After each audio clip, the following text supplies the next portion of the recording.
Kali ini, saya akan menceritakan sebuah kisah legenda yang berasal dari tanah Jawa Timur. Sebuah kisah tentang kesetiaan, pengkhianatan, dan keajaiban. Kisah ini dikenal sebagai asal-usul Banyuwangi.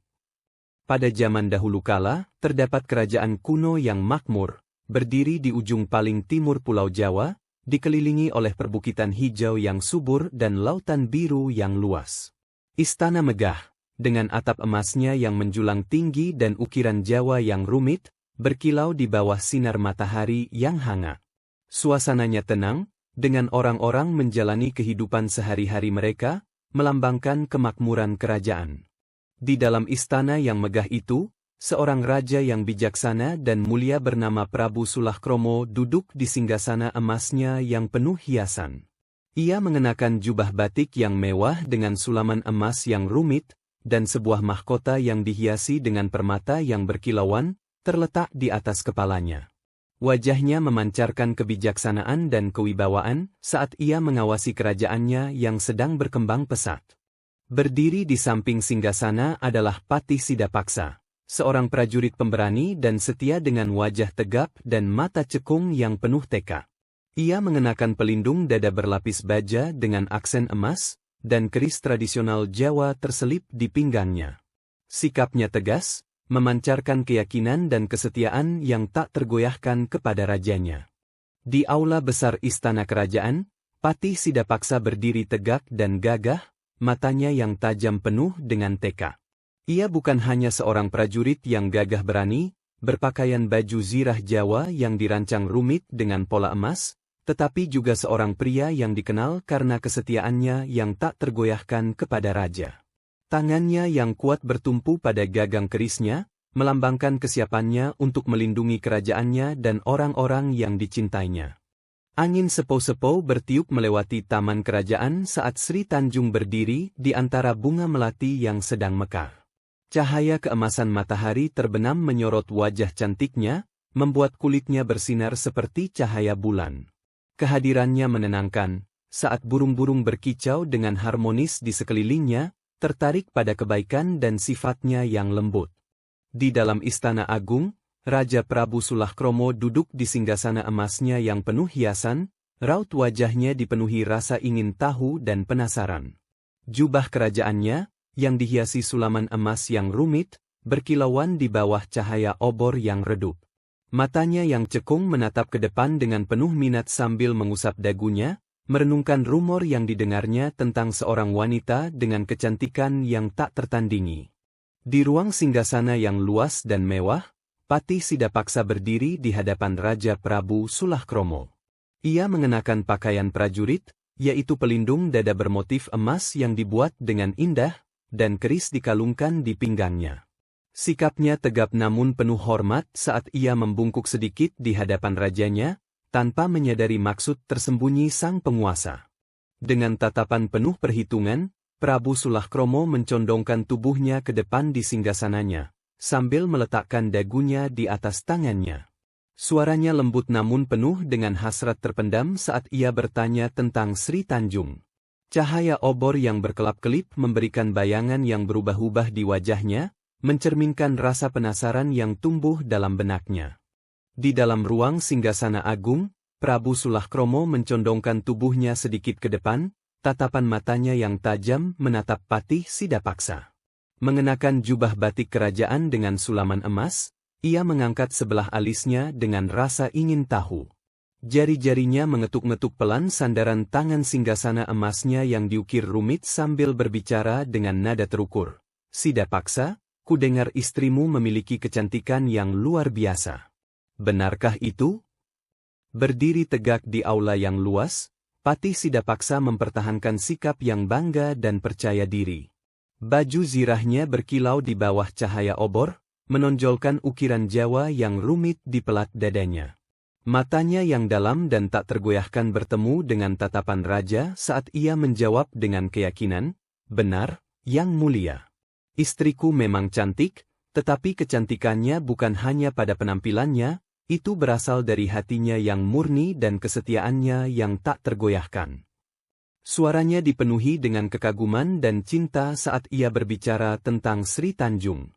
Prabu Sulakromo berbaring di singgasana emasnya, senyum licik tersungging di bibirnya.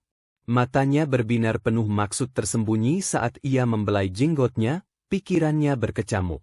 Obor-obor yang berkelap-kelip menghasilkan bayangan panjang di seluruh ruang singgasana agung, menegaskan suasana tipu daya. Suaranya tenang tetapi penuh dengan kelicikan tersirat saat ia menyusun tugas untuk mengirim Patih Sidapaksa jauh dari kerajaan. Patih Sidapaksa, yang mengenakan baju zirah prajurit, berlutut dengan hormat di hadapan raja, ekspresinya tak tergoyahkan. Ia mendengarkan dengan penuh perhatian, tidak menyadari tipu daya yang tersembunyi dalam kata-kata penguasanya. Cahaya obor yang redup memantul dari pelindung dadanya yang dibuat dengan sangat halus saat ia mengangguk patuh, siap untuk memenuhi tugasnya tanpa ragu. Saat matahari terbit di atas kerajaan yang luas, Patih Sidapaksa, menunggangi kuda perang Jawa yang kuat, berangkat dari gerbang istana. Siluetnya berdiri tegak di langit pagi yang keemasan, diikuti oleh para prajuritnya yang setia. Pikirannya terfokus pada misinya, tidak menyadari pengkhianatan yang menantinya saat ia pergi. Istana megah itu perlahan memudar di kejauhan saat ia melaju menuju takdir yang tidak diketahui. Di dalam istana agung, Raja Prabu Sulakromo duduk di singgasananya yang penuh hiasan, tatapannya penuh dengan hasrat dan tekad. Cahaya lilin yang redup berkelap-kelip di antara dekorasi emas aula, memancarkan cahaya yang menakutkan. Ia mengulurkan tangan ke arah Sri Tanjung, suaranya lembut namun tegas saat ia mencoba membujuknya dengan pesona dan kekuatannya. Berdiri anggun di hadapan raja, Sri Tanjung tetap teguh, posturnya tegap dan berwibawa. Ia mengenakan gaun batik yang anggun, rambut hitamnya yang panjang terurai di belakangnya seperti riam sutra.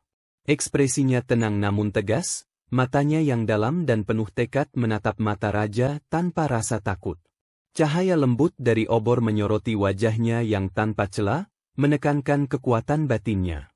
Dengan tekad yang kuat, Sri Tanjung menundukkan pandangannya sedikit, tetapi tidak goyah. Suaranya yang jelas dan kuat memenuhi aula yang luas saat dia berkata, "Maafkan saya, Yang Mulia, tetapi saya hanya milik suami saya. Saya tidak akan pernah mengkhianatinya." Kedua tangannya yang halus terkepal di depannya, sebagai simbol kesetiaan dan kemurniannya yang tak tergoyahkan. Di dalam ruang istana yang remang-remang, Prabu Sulakromo mengepalkan tinjunya, wajahnya berubah marah. Jubah emasnya berkilauan di bawah cahaya obor yang berkedip-kedip saat ia bangkit tiba-tiba dari singgasananya. Matanya menyala dengan kemarahan dan kehinaan saat ia melangkah maju mundur, merumuskan rencana licik untuk menghukum Sri Tanjung karena menolaknya. Bayangan menari-nari di sepanjang dinding, mencerminkan kegelapan yang menggelegak di dalam hatinya. Saat Patih Sidapaksa memasuki Balai Agung setelah perjalanan panjangnya, ia disuguhi pemandangan yang tak terduga. Raja Prabu Sulakromo duduk membungkuk di singgasananya. Wajahnya terbenam di antara kedua tangannya, tubuhnya gemetar seolah diliputi kesedihan. Ruang besar yang biasanya dipenuhi dengan kekuasaan dan kewibawaan itu kini bergema dengan suara lembut, tangisan pura-pura sang raja. Suasana terasa berat dengan ketegangan dan tipu daya yang tak terucapkan. Dengan raut wajah yang penuh dengan air mata, Prabu Sulakromo mengangkat wajahnya yang penuh dengan air mata untuk menatap Patih Sidapaksa. Suaranya bergetar saat berbicara, berpura-pura sedih. "Sidapaksa, sesuatu yang buruk telah terjadi saat kau pergi." Tangannya gemetar. Seluruh sikapnya dibuat untuk menunjukkan bahwa dia adalah seorang penguasa yang telah menderita pengkhianatan yang tak tertahankan. Raja Prabu Sulakromo duduk di singgasananya yang megah, raut wajahnya dipenuhi kesedihan dan pengkhianatan yang dibuat-buat. Matanya yang masih basah oleh air mata palsu menatap tajam ke arah Patih Sidapaksa. Jubah emasnya berkilauan di bawah cahaya obor yang redup, dan suaranya bergetar saat berkata, "Sidapaksa, aku sangat kecewa. Aku telah menyayangimu dan menjadikanmu patih yang paling kupercaya, tetapi lihatlah apa yang terjadi." Tangannya mengepal, seolah berusaha menahan emosinya. Patih Sidapaksa berdiri di hadapan takhta, wajahnya berubah dari bingung menjadi terkejut. Postur tubuhnya yang tegap sedikit goyah saat kata-kata sang raja mulai terngiang. Dinding istana yang megah tampak menutup di sekelilingnya saat keraguan mulai merayapi pikirannya. Matanya menyipit, berjuang untuk mencerna tuduhan terhadap istrinya yang tercinta. Raja mencondongkan tubuhnya ke depan, suaranya dipenuhi rasa sakit dan amarah palsu. Saat kau pergi, istrimu mencoba mendekatiku. Dia telah mengkhianatimu. Nada suaranya meninggi karena amarah yang terkendali. Tangannya bergerak dramatis seolah-olah sedang menceritakan ketidakadilan yang besar. Obor-obor yang berkedip-kedip melemparkan bayangan-bayangan yang tidak menyenangkan di wajahnya, memperkuat ilusi ketulusan. Mendengar tuduhan itu, Patih Sidapaksa terkejut. Ia tidak percaya, tetapi raja terus membujuknya agar ia marah dan menghukum istrinya. Prabu Sulakromo bangkit dari singgasana emasnya, melangkah mendekati Patih Sidapaksa dengan sikap berwibawa. Wajahnya dipenuhi simpati palsu saat ia meletakkan tangannya yang kokoh di bahu Sidapaksa. Suaranya halus namun tegas, penuh manipulasi, "Aku tahu ini sulit bagimu, tetapi sebagai seorang pria, bisakah kau menerima pengkhianatan seperti itu? Apakah kau akan membiarkan istrimu mempermalukanmu seperti ini?" Rahang Sidapaksa mengeras, tinjunya perlahan mengepal di kedua sisi tubuhnya. Benih keraguan mulai mengakar saat kata-kata raja bergema di benaknya. Kenangan hangat tentang kebaikan Sri Tanjung mulai kabur di bawah beban kecurigaan. Napasnya semakin berat, keyakinannya yang dulu tak tergoyahkan kini diliputi kemarahan dan kebingungan. Patih Sidapaksa berdiri di aula istana yang luas, matanya berkabut karena keraguan. Hiasan emas yang dulunya melambangkan kehormatan dan keadilan kini tampak dingin dan jang. Dadanya naik turun dengan berat saat beban kata-kata Raja Prabu Sulakromo menekannya. Cahaya obor berkedip-kedip, menghasilkan bayangan panjang yang seolah membisikkan kebohongan raja ke dalam pikirannya. Raja Prabu Sulakromo menyaksikan dengan puas saat tekad Sidapaksa mulai goyah. Berdiri tegak dalam balutan jubah batik mewahnya, ia melangkah mendekat, suaranya merupakan campuran kesedihan dan bujukan yang dibuat-buat.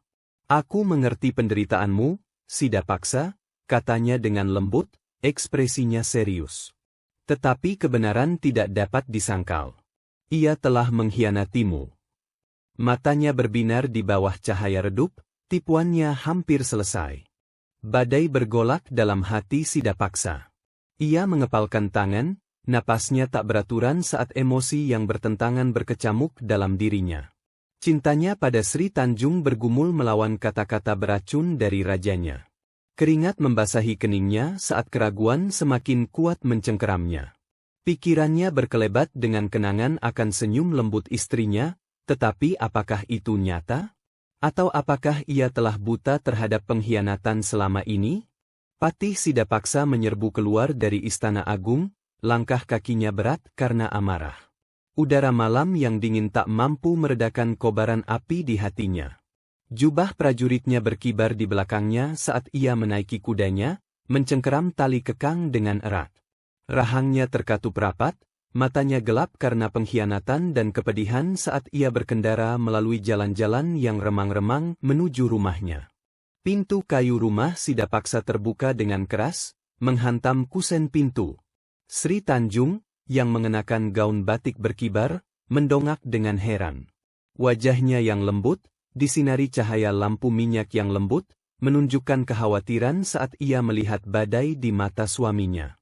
Tatapan Sidapaksa yang dulu hangat dan penuh kasih kini dingin dan penuh kecurigaan. Sidapaksa berdiri di hadapan Sri Tanjung, tangannya terkepal di kedua sisi tubuhnya, napasnya tidak teratur. Suaranya yang dalam, yang dulunya penuh dengan cinta, kini bergetar karena marah dan kecewa. "Sri Tanjung," teriaknya, suaranya menggema di seluruh rumah. "Benarkah? Apakah kau mengkhianatiku?" Tatapannya menembus tubuh Sri Tanjung, mencari kebenaran, meskipun hatinya sudah diselimuti keraguan. Patih Sidapaksa berdiri kaku di ruangan remang-remang, napasnya berat, tangannya mengepal di sisi tubuhnya. Cahaya lampu minyak yang berkedip-kedip membuat bayangan-bayangan yang berubah-ubah di wajahnya yang tegang, matanya gelap karena badai emosi.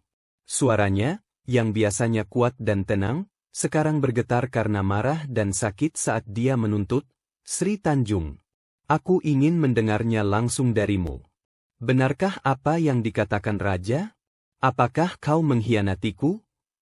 Sri Tanjung berdiri di hadapan suaminya, wajahnya pucat namun tenang.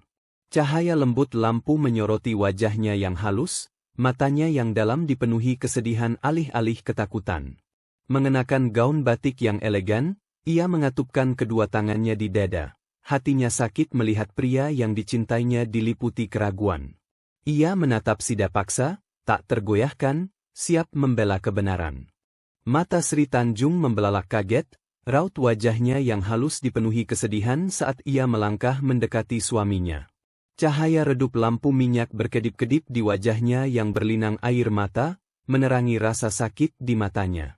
Suaranya bergetar, namun tetap mantap dengan ketulusan saat ia memohon, "Suamiku, aku bersumpah demi langit dan bumi, aku tidak pernah melakukan apa yang dituduhkan kepadaku. Aku tetap setia kepadamu, seperti yang kita janjikan di hari pernikahan kita." Setetes air mata mengalir di pipinya, berkilauan dalam cahaya lembut. Patih Sidapaksa tampak ragu-ragu saat melihat istrinya. Air mata mengalir di wajahnya. Ruangan itu terasa berat karena emosi, udara terasa pekat karena beban kata-katanya. Kehangatan dalam suaranya, ketulusan dalam tangannya yang gemetar, mungkinkah dia mengatakan yang sebenarnya? Hatinya goyah sejenak, tetapi racun keraguan masih ada. Wajah Patih Sidapaksa mengeras, rahangnya terkatup rapat saat ia melangkah mundur dari Sri Tanjung. Lampu minyak yang berkedip-kedip memberikan bayangan tajam pada ekspresinya yang tegang, matanya menjadi gelap karena racun keraguan. Suaranya, yang kini dingin dan tak kenal ampun, menembus keheningan bagai sebilah pisau. "Cukup, Sri Tanjung. Aku tak bisa lagi mempercayaimu." Tangannya mengepal saat ia berpaling, menolak membiarkan hatinya goyah. Sri Tanjung terkesiap pelan, matanya dipenuhi rasa tidak percaya dan sedih. Rasa sakit karena diragukan oleh lelaki yang dicintainya lebih berat dari beban apapun. Tangannya gemetar saat mengulurkan tangan ke arah Sidapaksa, tetapi dia tidak bergerak. Air mata mengalir di wajahnya, berkilauan di bawah cahaya redup, tetapi semangatnya tetap tak tergoyahkan. Sidapaksa menegakkan tubuhnya, suaranya bergema di seluruh ruangan dengan tegas. "Jika kau benar-benar tidak bersalah, buktikanlah di hadapan para dewa." Tatapannya tajam, hatinya berperang antara cinta dan pengkhianatan. Udara malam semakin berat, seolah-olah surga sendiri menjadi saksi momen tragis antara suami dan istri itu. Di bawah cahaya bulan yang pucat, Patih Sidapaksa melangkah maju dengan tekad yang kuat, cengkeramannya kuat di pergelangan tangan Sri Tanjung. Hutan lebat di sekitar mereka berbisik dengan gemerisik dedaunan, dan suara deras air semakin keras saat mereka mendekati tepi sungai. Jantungnya berdebar-debar, kemarahan dan keraguan bertarung di dalam dirinya, mengaburkan penilaiannya. Sri Tanjung sedikit tersandung saat ditarik, kakinya yang telanjang menyentuh tanah yang basah. Cahaya bulan memantul di wajahnya yang berlinang air mata, kesedihannya semakin dalam di setiap langkah. Sungai di depannya berkilauan di bawah langit malam, airnya tenang dan jernih, tidak menyadari kekacauan yang akan terjadi. Sidapaksa berhenti tiba-tiba di tepi sungai yang sebening kristal. Dadanya naik turun dengan berat saat ia berjuang melawan emosinya. Pantulan bulan menari di atas air, kemurniannya mengejek badai di dalam dirinya. Ia berbalik menghadap Sri Tanjung, matanya dipenuhi amarah dan sisa-sisa cinta yang kini ternoda oleh pengkhianatan. Berdiri di tepi sungai, Sri Tanjung mengangkat tatapan sedihnya untuk bertemu dengan mata suaminya. Cahaya bulan menyinari wajahnya yang halus, menyorot kesedihan di matanya yang penuh air mata. Meskipun hatinya sakit, ekspresinya tetap tenang, tidak ternoda oleh rasa bersalah, karena dia tahu dia tidak melakukan kesalahan. Angin sepau-sepau membuat rambutnya yang panjang dan gelap bergoyang, menyatu dengan dedaunan yang berdesir di sekitarnya. Air sebening kristal mengalir tanpa suara di belakangnya, memantulkan bintang-bintang yang berkilauan di atasnya. Permukaannya yang tenang kontras dengan badai yang mengamuk di hati Sidapaksa. Sri Tanjung menggenggam kedua tangannya, jari-jarinya yang ramping sedikit gemetar, bukan karena takut, tetapi karena beban saat itu. Suaranya tetap tidak terguncang saat dia bersiap menghadapi takdirnya, percaya pada kemurnian jiwanya. Sri Tanjung berdiri anggun di tepi sungai, wajahnya yang berlinang air mata disinari cahaya bulan yang lembut. Suaranya tenang namun tegas saat menatap mata Sidapaksa yang penuh pertentangan.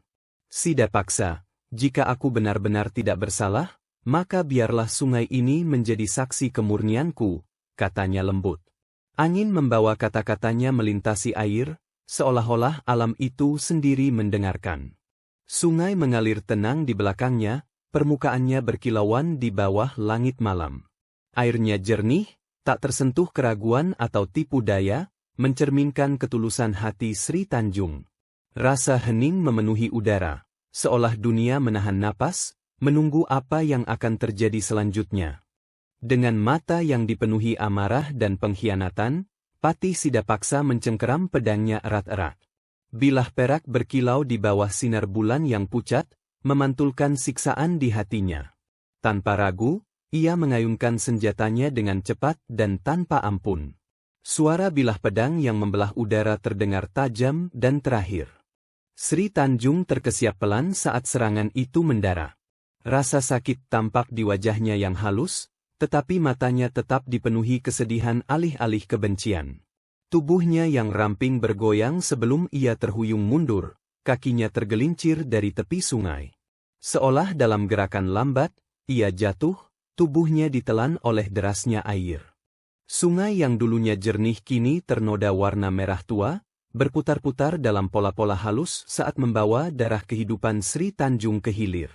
Arus yang tenang itu tampak berduka, beriak dalam kesedihan yang sunyi di bawah langit malam yang dingin. Angin menderu di antara pepohonan, seolah meratapi nasib tidak adil seorang wanita yang hatinya tetap murni hingga akhir. Saat tubuh Sri Tanjung tenggelam ke dalam sungai, sebuah fenomena yang menakjubkan terjadi. Alih-alih menjadi keruh karena kesedihan, airnya tetap jernih. Cahaya lembut memancar dari bawah permukaan, berkilauan seperti cahaya bulan yang terperangkap dalam arus. Udara yang tadinya dipenuhi kesedihan, tiba-tiba dipenuhi dengan aroma yang lembut dan memikat. Aromanya berhembus sepanjang malam, terbawa angin sepau-sepau. Aroma yang tiada duanya, manis, murni, dan menenangkan. Pepohonan tampak bergoyang penuh hormat, gemerisik dedaunan membisikkan kebenaran yang sunyi, jiwa Sri Tanjung tak tersentuh dosa. Sungai, yang kini menjadi saksi suci, membawa kepolosannya di atas ombaknya yang lembut. Patih Sidapaksa berdiri mematung di tepi sungai, napasnya tercekat di tenggorokan. Jari-jarinya mengendur di gagang pedangnya saat aroma yang memabukkan menyelimutinya. Amarah yang pernah menyelimuti pikirannya mulai memudar, tergantikan oleh kesadaran yang tenggelam. Malam itu sendiri tampak berduka dan bersukacita sekaligus, saat bukti kemurnian Sri Tanjung masih ada di udara. Patih Sidapaksa berdiri tak bergerak di tepi sungai, napasnya pendek saat aroma harum yang lembut menyelimutinya. Genggamannya pada pedang mengendur, bilah pedang terlepas dari tangannya yang gemetar dan terbenam ke tanah yang basah. Matanya, yang tadinya diselimuti amarah, membelalak ngeri saat kebenaran terungkap padanya. Kemurnian aroma itu, bukti tak terbantahkan tentang ketidakbersalahan Sri Tanjung, menghancurkan tabir tipu daya yang telah membutakannya. Lututnya lemas, dan ia terhuyung ke depan, menatap air beriak tempat istrinya yang tercinta terjatuh. Penyesalan menerjangnya bagai gelombang pasang, menenggelamkan hatinya dalam rasa bersalah yang tak tertahankan. Pikirannya memutar ulang kata-kata terakhirnya, cintanya yang tak tergoyahkan, dan kesedihan di matanya. Apa yang telah kulakukan?